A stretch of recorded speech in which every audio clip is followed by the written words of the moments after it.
Los principios son difíciles, creo que los cambios nos dan miedo, pero lo tenemos que levantar, enfrentar esto, no nos podemos quedar atrás y yo creo que siempre nos espera un futuro feliz y ese futuro lo tenemos que buscar.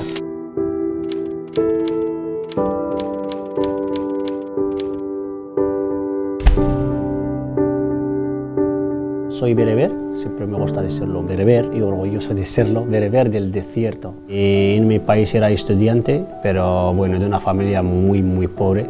El motivo de ir como población creo que es allí, aunque parezca mentira, tendrás que tener como mínimo 2.000 euros para venir a una patera. Después he estado durmiendo en la calle igual unos cuantos días. Entonces cada cosa que esfuerzas y que la consigues, la valoras mucho.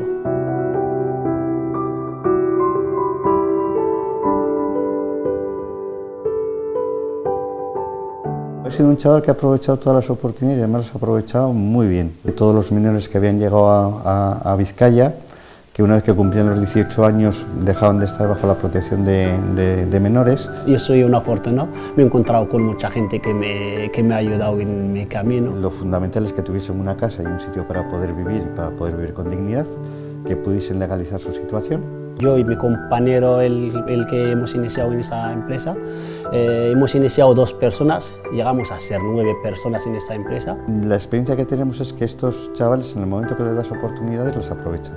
Después de estar en mi trabajo ya unos cuantos años, ya noto que mi vista que está mal, no sé qué. Es un poco de la cera, va perdiendo el campo visual. Y pues en unos años te quedas ciego. Me está sorprendiendo la serenidad con la que lo está llevando.